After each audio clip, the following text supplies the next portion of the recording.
day here in New York, the Red Bull car reveal, but also Ford joining Red Bull in 2026 as an engine partner.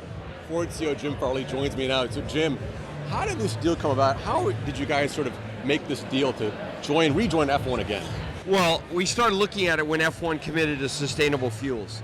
Then we started to say, the popularity of Formula One we thought was going to really grow, which it did in the US, and we knew we had a lot of EVs to sell. And we think that the drivers and the sport are kind of the right platform versus a Super Bowl commercial. This is a Super Bowl commercial every weekend. And then we had to find the right partnership, and we want to be at the top of the grid. Red Bull's there, they got the best resources, and the hybrid engine was like perfect. We're number 2 in hybrids in the US. We have a lot of battery tech they need. They have a lot of aero that we need for our electric vehicles. So we put the deal together, just a couple months ago actually, but we've been studying for 2 years.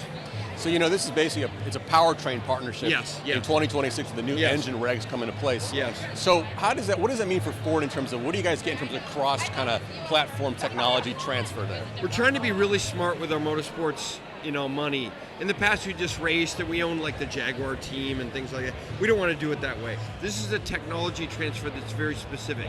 We will help them with their software for the battery control and the battery chemistry, the battery tech, because we're investing a lot in EVs. We're going to have 2 million EVs on the road in 26, so we know a lot about EV batteries. On the other hand, we can learn a lot from them about telemetry, but especially about aero.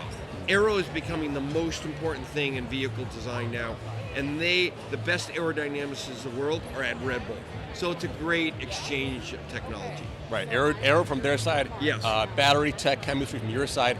Will that trickle down, do you think, into like road cars that we'll see? Absolutely. Right now already, the aero we're learning here is making its way into the second-gen products. On a full-size pickup truck, which we're number 1 in the US, a really high aero design can give you 75 more miles of range. So, like that aero, we are talking to them right now. On the other hand, they're trying to find the right chemistry for 26. Sounds like a long way away, but for them, it's right around the corner. And so they're right in our Ion Park battery lab now saying, hey, is it solid state? What is the highest energy density I can get? So, it's no surprise that you would join Red Bull, a top team right now. Yeah. But is there more to this partnership? I mean, isn't it this shared kind of background? The old Jaguar team became Red Bull. You guys used to own that team. Is that sort of part of why you guys joined Red Bull? No. In fact, that kind of hurts, actually. We did it because it's a smart partnership. We didn't want to spend, hundreds of millions of dollars a year going back to Formula One. We wanted it to be like a specific tech track. I kind of think of like in the 70s and 80s, it was a whole engine. Now it's a technology exchange. And that's, that makes sense. We don't want to go back to the old days. We don't feel like that model works for us. Maybe other OEMs like Ferrari, it works for them, not for us. We want Red Bull to go win. We just think we can have a lot of help them win, but we can also learn a lot. You mentioned that the popularity of the sport in America in particular, really big. A new race in Vegas this year, the Netflix effect on the popularity. Is that sort of why you kind of decided to dip your toes into F1 again? Actually, when we started the process, we didn't know that was going to happen, but it certainly sweetened the pot for us. I think the drivers and Kristen himself are such personalities now that, that's like the kind of spokesperson we want for our electric vehicles. It doesn't have to be, someone from Hollywood, and they know more about the product than, people we would hire as a spokesperson. And it's a Super Bowl commercial every weekend. Right. So, like, the exposure is authentic. They really know the cars, and these drivers have such influence. And that's why we're already in Ford Electrics. Right. Now, speaking of electrics, a big part of this year, 2023, is Ford. You guys had earnings out recently. Mixed results, but I know you're positive on 2023.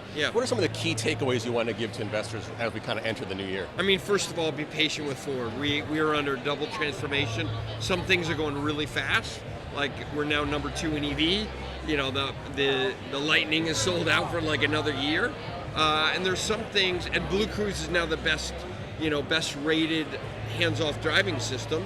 I mean, I kind of didn't think that would happen this fast. On the other hand, the industrial system, purchasing, supply chain, our manufacturing, our engineering, we just have to get a lot of costs out. It funds the whole future of the business. And, like fourth quarter is a good example. We lost 100,000 units because we just couldn't get chips. We can't let that happen.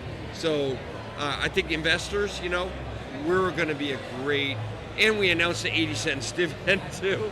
So we're committed to giving cash back to the shareholders.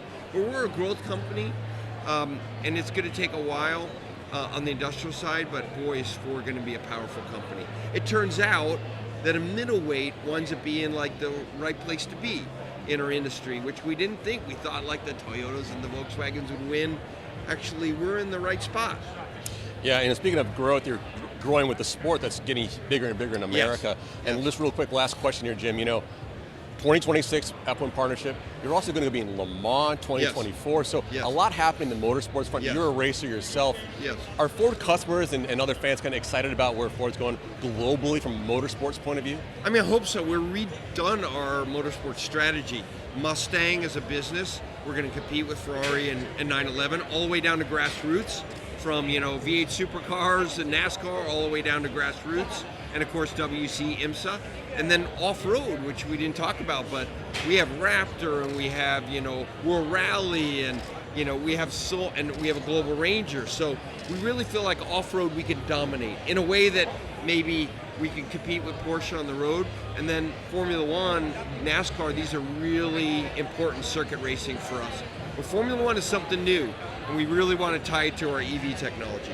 So off-road, on-road, on Correct. the track, Ford is sort of everywhere. Jim, congratulations on the big partnership today. Thank you. Hope to see these cars on track soon. Yeah, me too. I hope you get to drive one. I would love that. I would love that.